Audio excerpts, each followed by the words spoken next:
सहना भवतु सहनौ भुनक्तु सह वीर्यं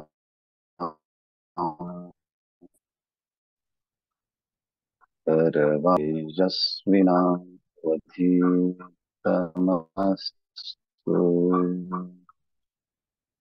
मा विद्विषावहै।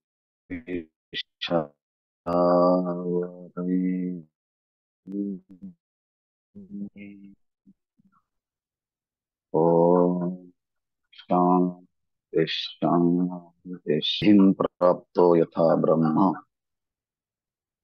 तथाप्नोति निबोधन में समासेनैव कौन्तेय निष्ठा ज्ञानस्य या परा साची पै किरटी वस्तु होनी उठी कवणु एकजो। श्रीमद् भगवद गीता श्रीमद् भगवद गीतेवरील मराठी भाषेतील सर्वोत्तम टीका म्हणजे संत श्रेष्ठ श्री ज्ञानेश्वर महाराजांची भावार्थ दीपिका अर्थात ज्ञानेश्वरी। 18वा अध्याय मोक्ष संन्यास योग नामक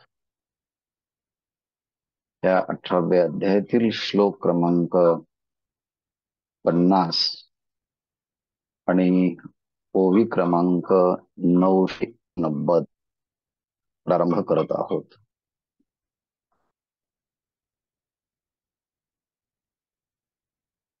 सिद्धिं तो तथा आपनोति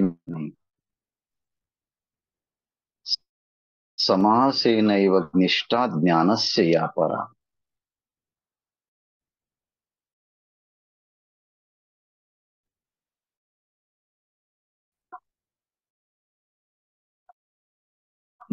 भगवान श्रीकृष्ण अर्जुनाचं निमित्त करून यच्च यावत प्राणी मात्रांना ब्रह्मज्ञान रूपी योग्यता कारी ब्रह्मस्वरूप माझ्याकडनं ऐक असं अर्जुनाला सांगतात आणि ज्ञानाची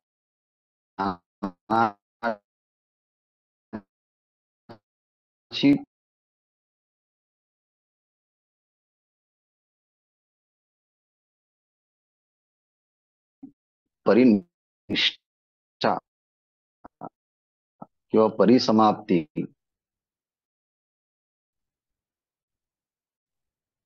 ही हा सगळा विचार जे काही वर्ग पडतात, पामर आहे, विषय आहे, जिज्ञासू आहे, मुमुक्षु आहे, मुक्त आहे, पामर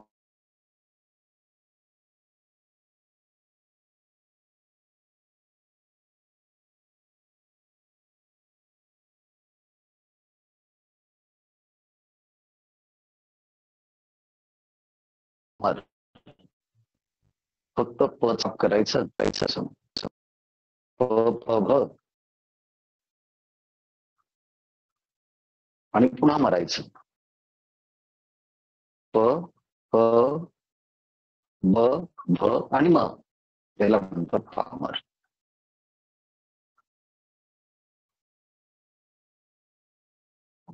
याला उपदेश करून त्याला समजतही नाही, कळतही नाही. विषय जो आहे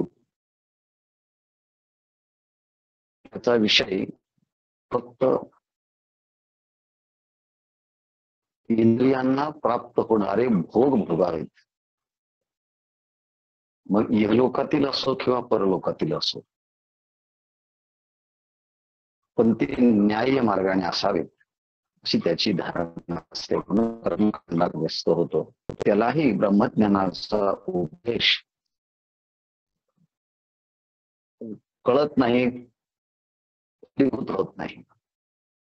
मग राहिला मोक्ष किंवा जिज्ञासू, त्याला जाणून घ्यायचं आहे. मग काय आहे, उपासना काय आहे, ज्ञान काय आहे, अज्ञान काय आहे, गीता काय, ज्ञानेश्वरी काय, जगद्गुरु तुकोबा यांची गाथा काय, समजून घ्यायचं आहे. जाणून घेण्याची इच्छा आहे तो जिज्ञासू. आणि मुमुक्षु जो आहे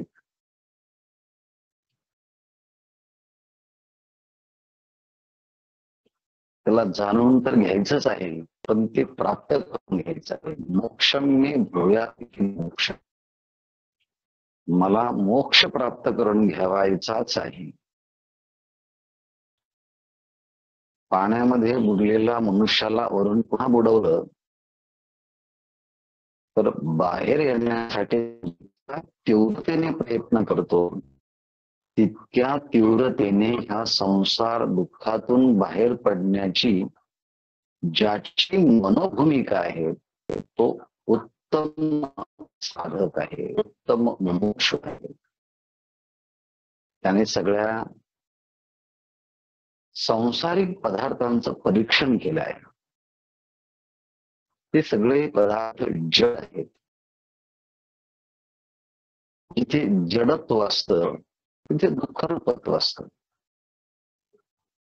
असत आहे, जड आहे, दुःखरूप आहे. असत, जड आणि दुःखरूप हा प्रपंचाचा जर स्वभाव असेल, पदार्थांचा स्वभाव असेल, तर ह्या जगामध्ये अशा वस्तूंना, अशा पदार्थांना, अशा घटनांना, अशा व्यक्तींना जोडून त्यांच्यापासून सुखाची अपेक्षा करणं हे हास्यास्पद आहे.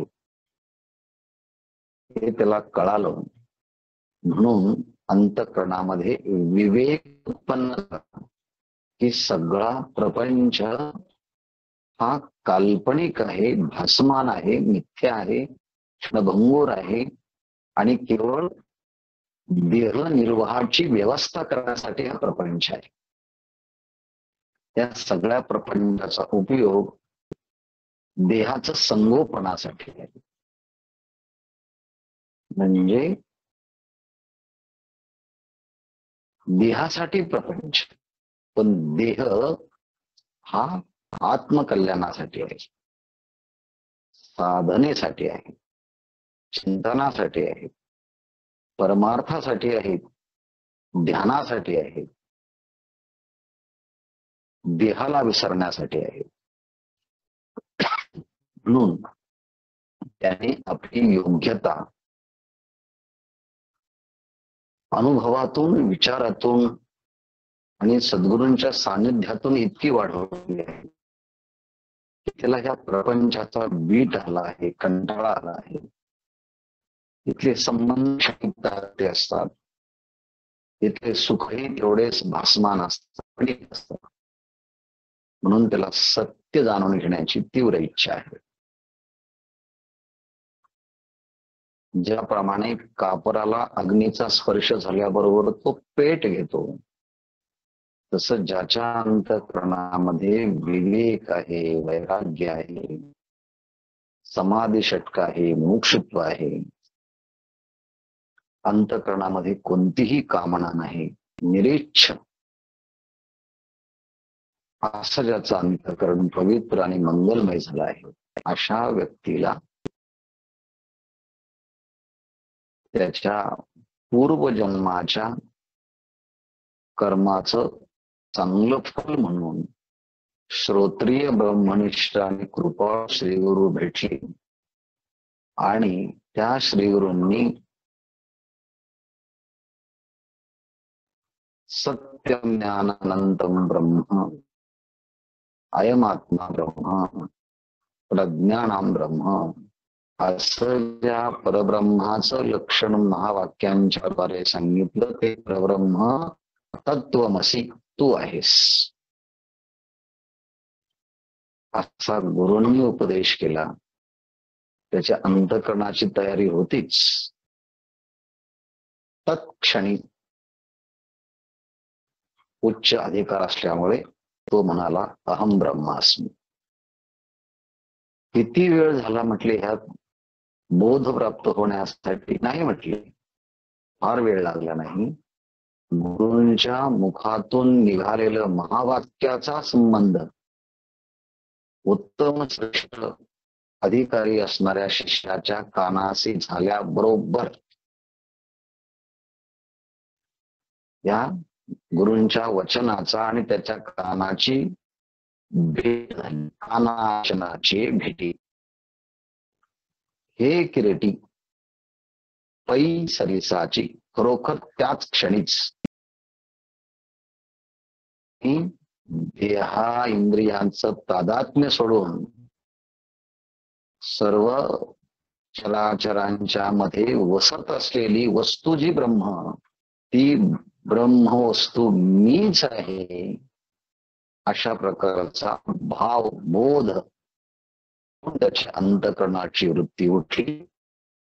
वस्तू घेऊन उठी कवण एकूजो. असा कोणीतरी एखादाच विरळा असतो की त्याला एका क्षणामध्येच परमार्थाची सगळी साधना परिपूर्ण होते. असा जो परिपूर्ण झालेला जो साधक आहे, मग त्याला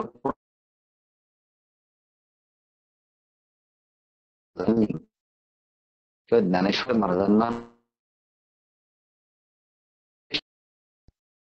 खूप प्रदीर्घ कालाचा असेल असं वाटत नाही. माऊलींना एका शब्दाने सुद्धा त्या तत्वाचा बोध झाला असेल.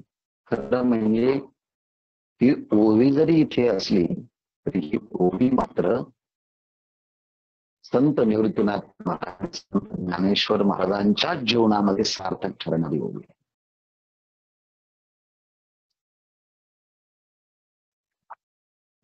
असं कुठं घटलं असेल की एका शब्दामध्ये शिष्याला बोध झाला. ज्ञानदेव म्हणे निवृत्ती निगुण दिलेले संपूर्ण माझे हाती. माझ्या श्री गुरु निवृत्तीनाथांनी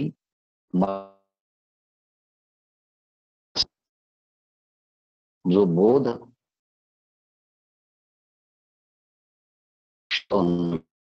मच्छिंद्र गोरक्ष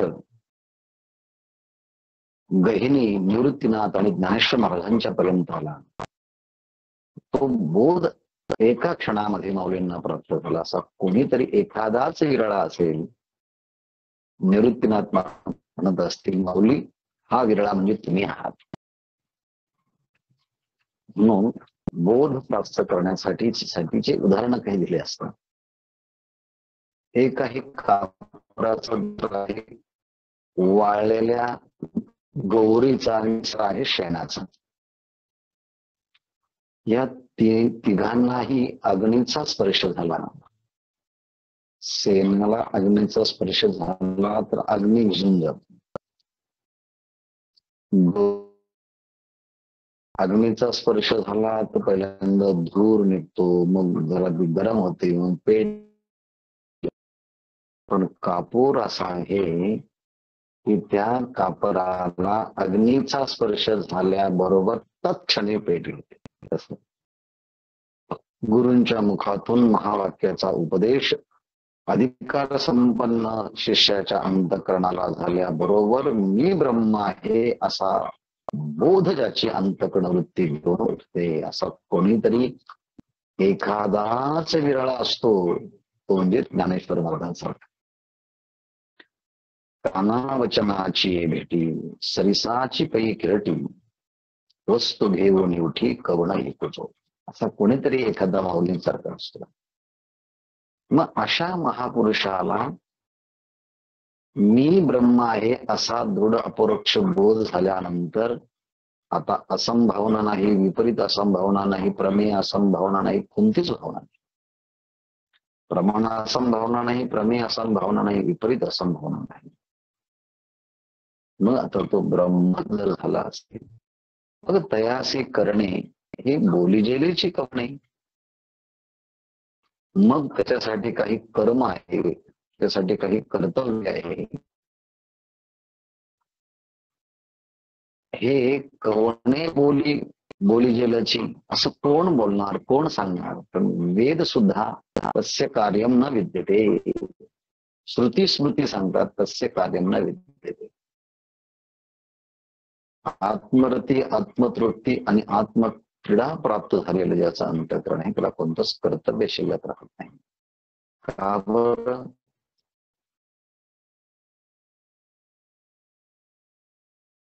व्यापकामध्ये कोणतीच क्रिया नाही. एखादा मनुष्य एका ठिकाणाहून दुसऱ्या ठिकाणी जातो, पुन्हा आपल्या ठिकाणी येतो, कारण तो परिच्छिन्न आहे, संकुचित आहे. पण पुण्यातलं आकाश नाशिकला नेता येईल का? किंवा नाशिकचं आकाश मुंबईला नेता येईल का? मुंबईचं आकाश कलकत्त्याला नेता येईल का? नाही. आकाश सगळीकडेच आहेत. ते नेणं आणणं ह्या क्रिया त्यात संभवत नाही, कारण व्यापक आहेत. जी वस्तू व्यापक असते त्यामध्ये कोणतीही क्रिया संभवत नाही. तसा व्यापक असणार परब्रह्म तत्व मीच आहे. मग आता त्याला कोणती क्रिया करावी लागणार आहे का? माऊली म्हणतात आकाशा येणे जाणे काही आहे. आकाशाला एका ठिकाणाहून दुसऱ्या ठिकाणी कधी जावं लागतं का? नाही ना. मग म्हणून तयासी काही त्रिशुद्धी करणे नाही. म्हणून अशा उत्तम अधिकाऱ्याला ज्ञान प्राप्त झाल्यानंतर, अंतःकरणाची चित्तग्रंथी निवृत्ती झाल्यानंतर, मी देह नसून मी सच्चिदानंद स्वरूप आत्मा आहे आणि देह असत जड दुःखरूप आहे. दुःखरूप असत जड दुःखरूप हे माझं स्वरूप कसं असू शकेल? माझं स्वरूप सच्चित आनंद स्वरूपच आहे आणि म्हणून त्याला कोणतं कर्तव्य नाही. परंतु एवढा उच्च कोटीचा अधिकार सगळ्यांनाच कधी असतो का हो? परी ऐसे जरी हे काही नव्हे जया, परंतु एवढा उच्च कोटीचा अधिकार एखाद्या साधकाच्या मध्ये जर नसेल, एखाद्या मुमुक्षूच्या मध्ये नसेल, एखाद्या परमार्थ पथगामी असणाऱ्या भगवत भक्ताच्या ठिकाणी नसेल, तर मग त्यांनी काय करायचं? तर त्याने पहिल्यापासून साधना करावी. कशी काय करायची? कोणती करायची? स्वकर्माचे निवन्नी काम्य निषेधाच्या इंधनी रजतमे किर दोन्ही जाळली आधी. पहा, आपल्याला स्वतःच्या वाट्याला आलेले वर्ण आश्रम धर्माप्रमाणे जे काही कर्तव्य कर्म आहे,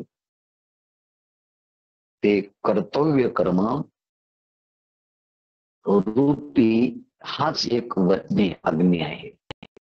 स्वतःच कर्तव्य कर्म हे अग्नी रूपाने मानायचं आणि त्या अग्नीमध्ये काम्य आणि निषिद्धाचे इंधन म्हणून टाकून त्यांना जाळून टाकायचं. म्हणजेच काम्य कर्म करायचं नाही आणि निषिद्ध कर्म करायचं नाही, फक्त नित्य नैमित्तिक कर्म करायचं. आणि हे नित्य नैमित्तिक कर्म भगवंताला समर्पित केल्यानंतर भगवंत त्याला वैराग्याचा आशीर्वाद देऊन त्याच्या जीवनातील रजगुण आणि तमोगुण हे दोन्ही त्याचे अगोदर जाळून टाकतो, संपवून टाकतो. म्हणून आधी जाळलेली सर्वप्रथम ही जाळून टाकली. काय? दोन्ही रजतमे. खरोखर हे दोन्ही रजगुण आणि तमोगुण. तमोगुण हा आळस, निद्रा, प्रमाद घडवणार आहे, तर रजगुण हा चंचलता, विक्षिप्तता,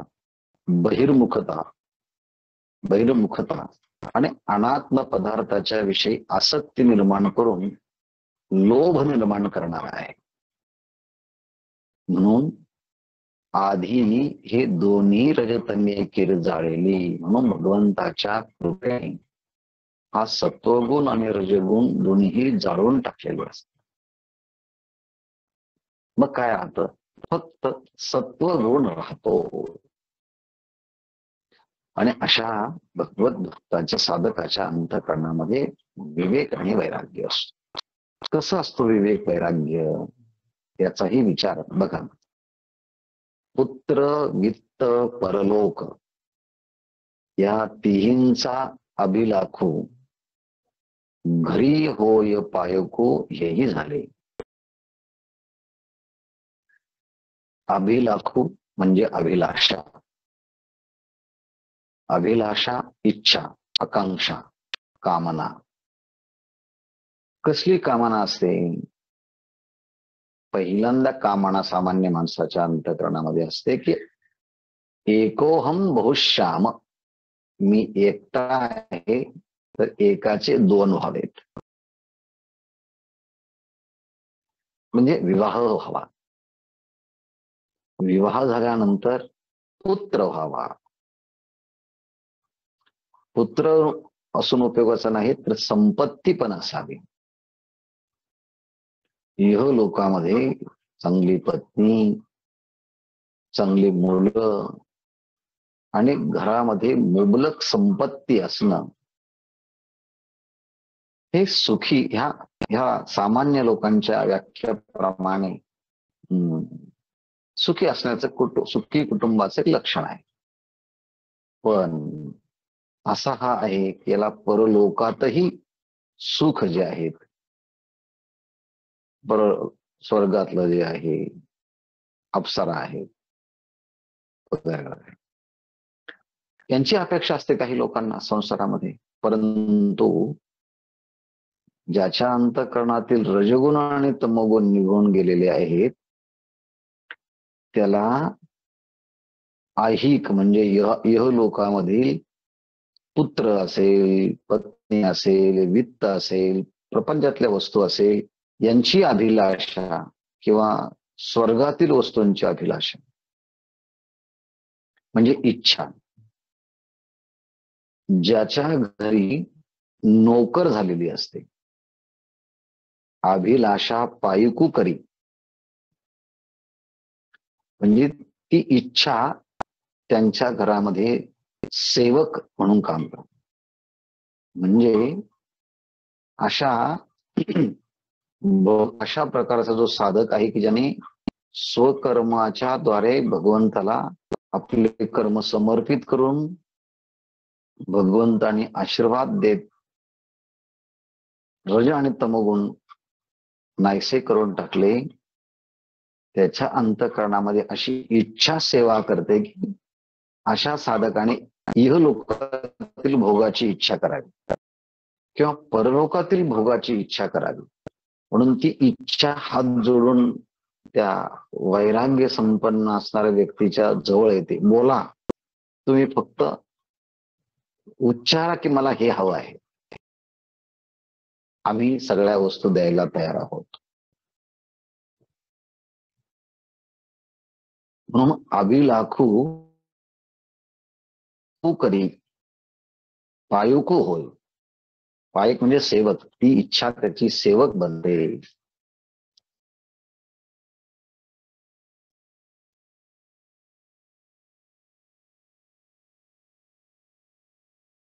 परंतु ज्याने ती इच्छा इतकी ताब्यात ठेवली आहे की तो इहलोकातील भोग किंवा परलोकातील भोगाची इच्छाच उत्पन्न होऊ देत नाही. इच्छा अनुकूल आहे पण हा इच्छाच उत्पन्न होऊ देत नाही. याला म्हणायचं तो संयमी आहे. कसला संयमी आहे? यम नियमाचा संयमी आहे, म्हणजे इंद्रियांचाही आणि मनाचाही संयमी आहे.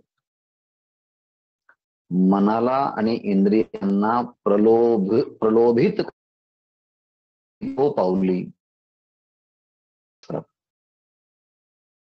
पण तरी देखील त्यांच्यापासून दूर राहून अंतर्मुख राहणं हा साधक पसंत करतो. म्हणून इच्छा याच्या सेवक झालेल्या असतात, परंतु हा इच्छाच पूर्ण होऊ देत नाही. का इच्छा उत्पन्न होऊ देत नाही? अज्ञान काळाचा अनुभव त्याच्या पाठीशी असतो. म्हणून कोणता अनुभव आहे पहा. इंद्रिये सैरा पदार्थी रिघता विटाळली होती, ती प्रत्यहार तीर्थी न्हाणिली कीर. हा साधकाचा पुरुषार्थ आहे.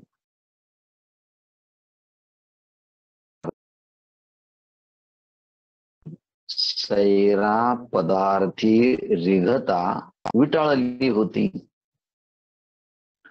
इंद्रियांचा हा एक स्वभाव आहे. त्या इंद्रियांना तो विषय दिसला की ते इंद्रिय त्या विषयांचा सुखोपभोग घेण्यासाठी तत्पर असतात.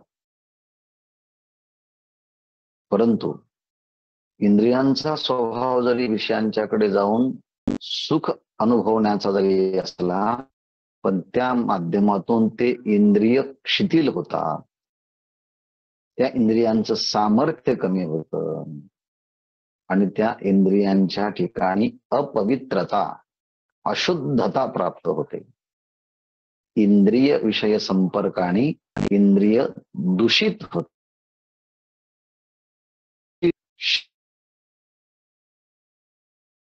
अशुद्ध बनतात.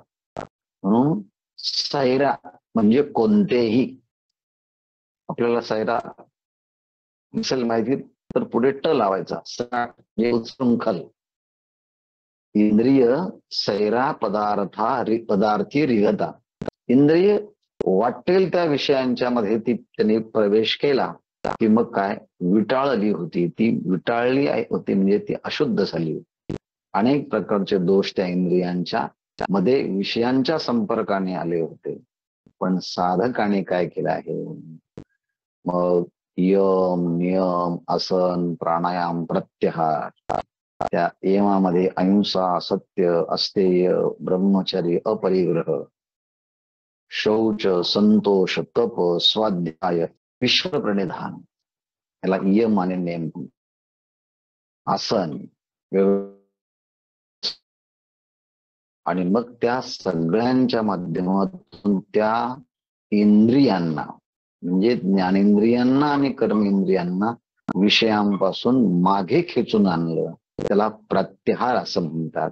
आणि प्रत्याहार हेच जणू काही एक प्रकारचं तीर्थ आहे. आणि त्या प्रत्याहार रूपी तीर्थाच्या मध्ये त्या विटाळलेल्या इंद्रियांना या साधकाने काय केलं आहे, खरोखर त्यांना त्या तीर्थामध्ये स्नान घातलं आहे आणि स्नान घालून त्यांना पवित्र बनवलं आहे. इंद्रिय विषयांच्या संपर्काने अपवित्र आणि अमंगलमय झाली होती, तर ह्या साधकाने त्या इंद्रियांना विषयांच्या पासून परावृत्त करून पुन्हा तीर्थामध्ये न्हाऊ मंगलमय बनवलं. आणि हे सगळं करत असताना आता हे इंद्रिय पुन्हा इहलोकातील आणि परलोकातील भोगातील सैरा म्हणजे निषिद्ध विषयामध्ये तर जाऊ देतच नाही, पण जे नियमित विषय आहेत, विहित विषय आहेत, त्या विहित विषयांच्या संबंधाने सुद्धा विविध प्रकारचे नियम त्यात घालून देतो, म्हणजे तेही कमी करतो. आणि हे सगळं करत असताना आपलं स्वतःच कर्तव्य कर्म तो सोडत नाही. स्वधर्माचे फळ ईश्वरी अर्पोणी. मग तो काय करतो? गृहिणी असेल तर ती गृहिणी आपल्या मुलाबाळांना चांगल्या प्रकारचं आहार शिक्षण देते. पती असेल तर त्याची शुश्रूषा करते, त्याचं मनोनुकूल गोष्टीमध्ये ती संलग्न राहते. शिक्षक शिकवत असेल, डॉक्टर रोग्यांची सेवा करत असेल, ड्रायव्हर गाडी चालवत असेल, हे स्वतःच्या वाट्याला आलेले कर्तव्य कर्म, ती कर्म ईश्वराची पूजा आहे म्हणून ईश्वराला अर्पण टाकले आहेत. स्वधर्माचे फळ ईश्वर. स्वधर्म आणि त्या स्वधर्माचं जे काही फळ असेल,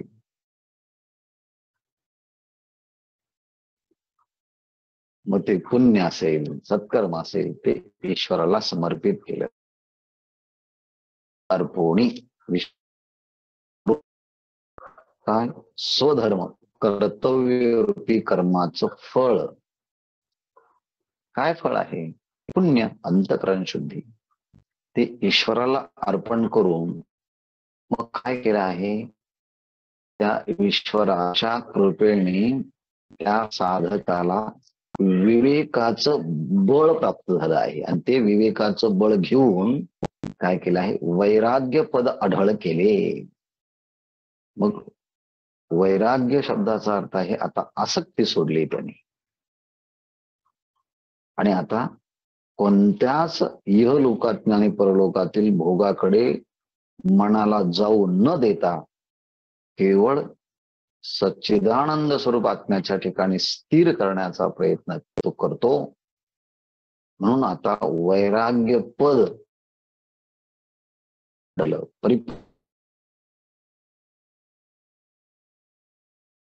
मग आता त्याच्याकडे विवेक आहे, वैराग्य आहे, समाधी षटक आहे, मोक्षत्व आहे, दैवी संपत्तीचे 26 गुण आहेत.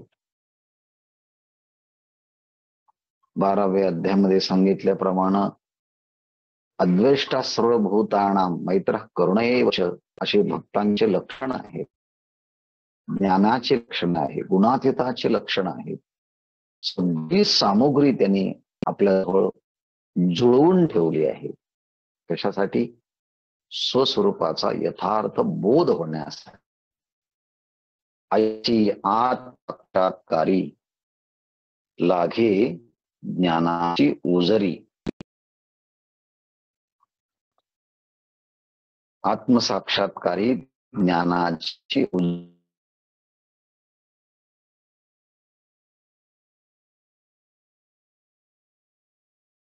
सगळी सामुग्री जी आहेत ना, ती काय केली आहे?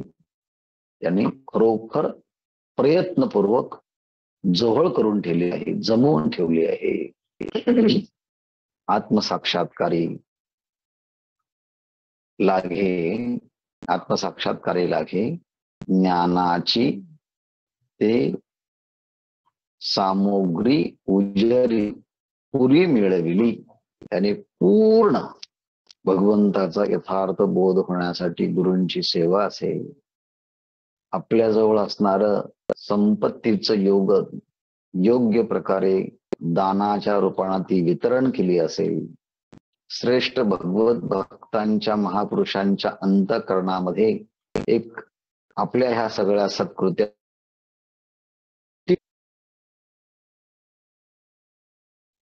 इंद्रियांना संयमित ठेवण्याचा प्रयत्न केला असेल, मनावर नियंत्रण, वाणीवर नियंत्रण, इंद्रियांच्या वरती नियंत्रण करून काया वाचा मन सेवा सगळी आत्मसाक्षात्काराची साधना त्यांनी मिळवली आहे.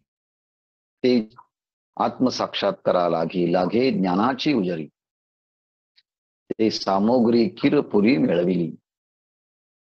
पुरी सामग्री किर मिळविली, पूर्ण सामग्री प्राप्त करून घेतली. आणि हे सगळं कसं आहे? ज्ञानाच्या स्वच्छ प्रकाशामध्ये, ज्ञानाचे उजरी. कोणत्या ज्ञानाच्या उजरी? विवेक ज्ञानाच्या उजरी.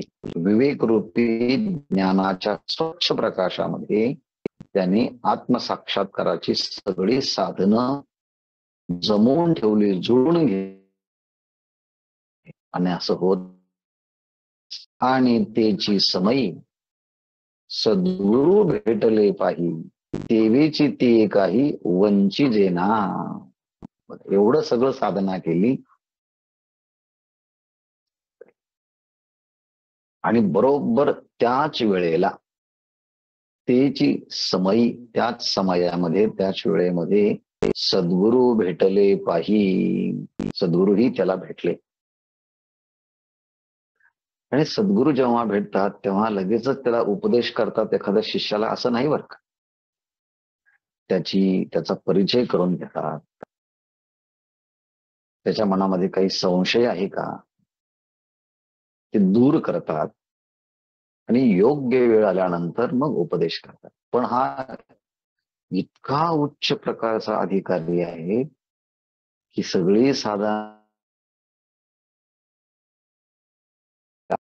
आणि त्या गुरुनी सुद्धा, देवीची ती काही वंचिजेना, त्या गुरुनी सुद्धा कोणतीही दिरंगाई केली नाही, कोणताही डिले केलं नाही, पोस्टपोन केलं नाही, करू, बोलू, सांगू उद्या परवा, असं नाही केलं. म्हणजे त्यांनी थोडे सुद्धा आडेविडे घेतले नाही, दिरंगाई केली नाही. त्याला उपदेश करण्याकरता पुढे करू असंही त्यांनी म्हटलं नाही. मग काय आहे? साधन सामुग्री मिळवली, गुरूंची भेटही झाली, गुरूंनी उपदेश करण्यासाठी कोणती दिरंगाई सुद्धा केली नाही, उपदेशही केला. मग लगेच त्याला ती अनुभूती प्राप्त व्हायला पाहिजे ना. म्हटले हो, व्हायला पाहिजे, थोडासा वेळ घेतला पाहिजे. म्हटले कोणता वेळ घ्यायचा? ते म्हटले तुम्हाला सांगतो, पहा, ऐका. परी ओखद घेत खेव, काय लाभे आपला ठाव, काय उदय जताची दिवो माध्यान्ह होय. दोन उदाहरणांसाठी प्रश्नांकित भूमिकेतून विचारलं आणि उत्तर नाही असं आपल्याकडनं घेतलं. कसं घेतलं पहा. ओखद शब्दाचा अर्थ आहे औषध. एखादा रोगी मनुष्य आहे आणि त्याला डॉक्टरने विशिष्ट औषध सुचवलंय घ्यायला. तो मेडिकल मध्ये गेला, औषध घेतलंही, पण लगेच दुसऱ्या क्षणी कोणी विचारलं झालं का बरा तू? माऊली म्हणतात ओखद घेत खेव, त्याने औषध घेतल्या क्षणीच काय आपला ठाव लाभे, त्याला मूळचं आपलं ठिकाण म्हणजे आरोग्य प्राप्त होईल लगेच? नाही. जरी रोगाचं निदान झालं, त्यावरती औषध सांगितले, घेतलेही, पण घेतल्याबरोबर रोग निवृत्त होणार नाही, त्याला काही काळ जावाच लागेल. मग हळूहळू प्रकृती सुधारेल. किंवा हृदय जताची दिवो माध्यान्ह होय. म्हटले सकाळचे 6 वाजले. मग 6 वाजल्या म्हणजे सूर्य उगवला, उदय झाला सूर्याचा. मग सूर्योदय झाल्याबरोबरच दुपार होते का? नाही. सूर्याचा उगवला आहे, परंतु माध्यान्ह होण्यासाठी तितका वेळ पुन्हा लागणारच आहे.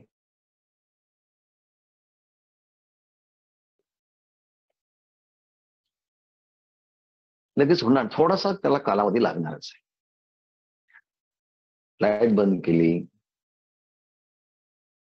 मच्छरदाणी लावली, आपण उशीवर डोकं ठेवलं, मंद मंद प्रकाश आहेत, म्हणजे झिरोचा बल्ब लावला आहे, डिम लाईट आहे,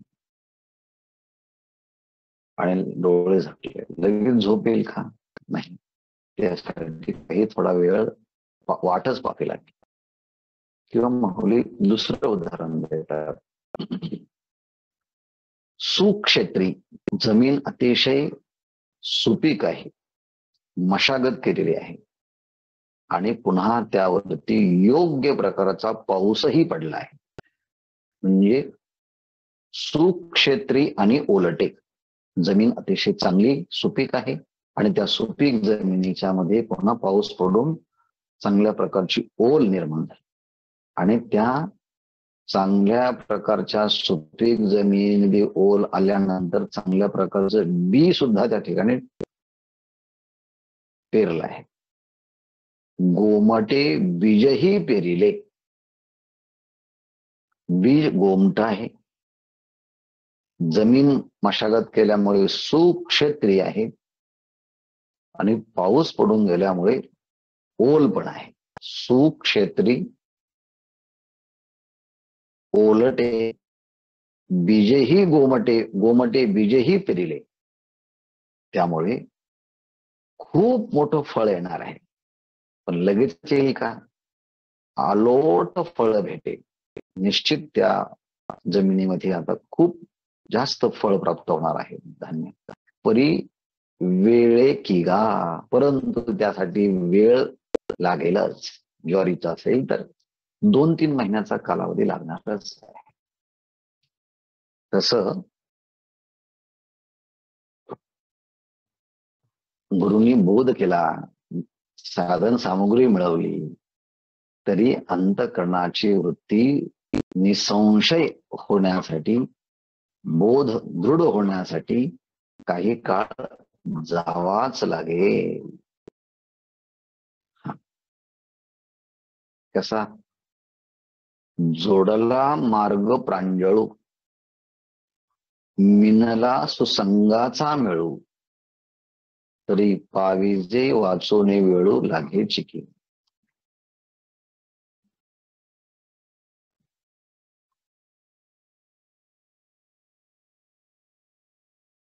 तुम्हाला एका विशिष्ट गावाला जायचं आहे आणि ज्या रस्त्याने जायचा आहे तो रस्ता समृद्धीचा रस्ता आहे. म्हणजे प्रांजळू मार्ग जोडला, तो मार्ग सुद्धा अतिशय चांगला आहे. आणि आताची इलेक्ट्रॉनिक्स, एसी, एअर कंडिशन बसही मिळाली आहे. रस्ता चांगला आहे, एअर कंडिशन गाडी आहे आणि कित्येक दिवसापासून ज्याची भेट झाली नाही असा बालपणचा तुमचा मित्रही सखा भेटला आहे आणि योगायोगाने दोघांचंही रिझर्वेशन एकाच सीटवरती आलेलं आहे. वा वा वा. मग सुसंगाचा मिळू मिनला, सुसंग चांगल्या व्यक्तीचा संपर्कही त्या निमित्ताने घडला आहे. मार्ग प्रांजळू जोडला, मार्गही चांगला आहे, वाहनही चांगलं आहे आणि त्या प्रवासामध्ये सुसंगाचा मिळू मिळाला, ज्यांच्या बरोबर चांगली संगती बोलावं, गप्पा माराव्यात, विचाराचं आदान प्रदान करावं, ते भेटले. पण तरी देखील गाडी भेटली, रस्ता चांगला आहे, चांगली संगती मिळाली, पण गाडीही वेगवान आहे, तरी ते पोहोचण्यासाठी काही वेळ लागणारच ना. तरी पाविजे वाचोनी वेळू पाहिजे, तेवढ्याशिवाय काही काळ वेळ लागणारच आहे ना. तसं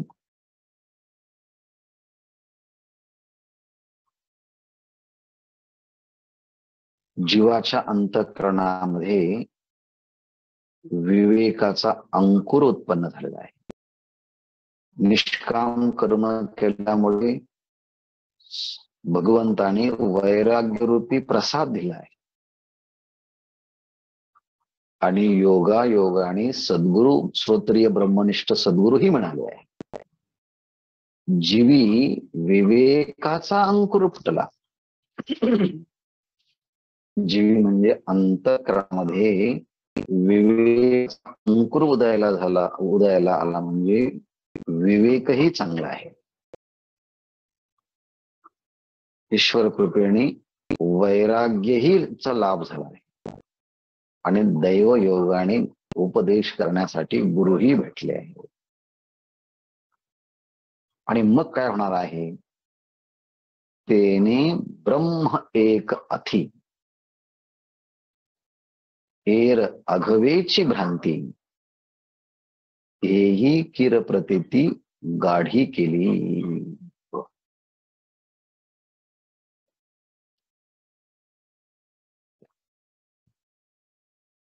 म्हटले गुरुनी उपदेश करायला सुरुवात केली.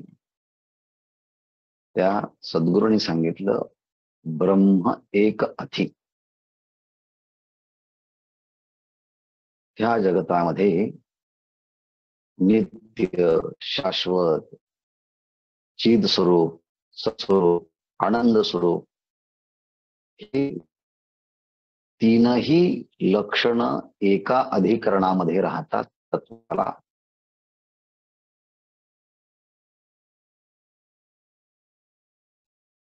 आणि त्याच्या व्यतिरिक्त येर अघवेची भ्रांती सगळा भ्रम आहे.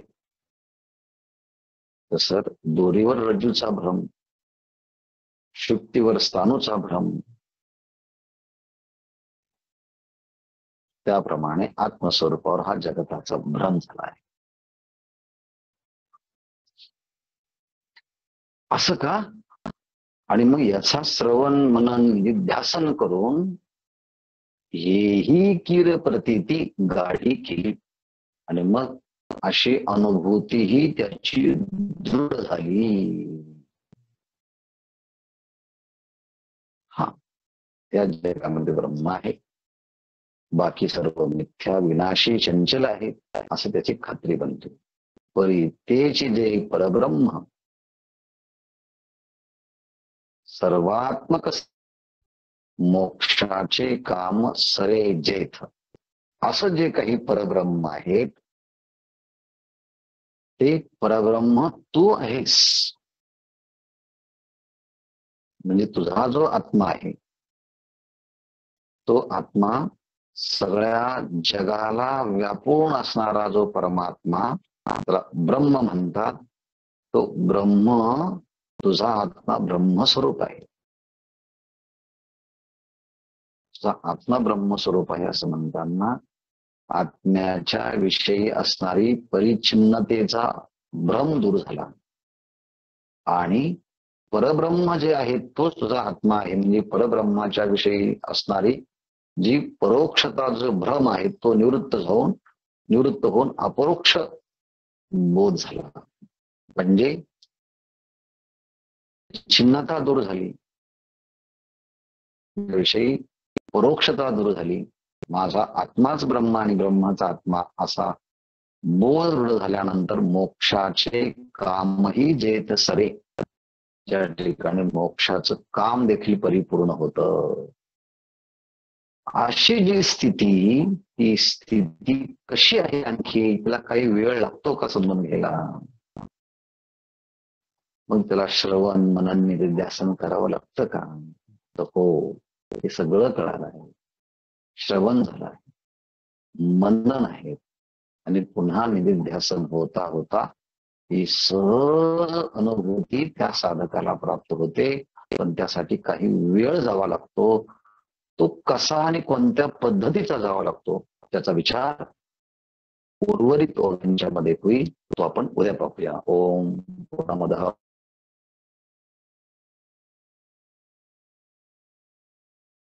अवशिष्यते. ओम शांति शांति शांति. हरि ओम श्री गुरुभ्यो नमः. हरि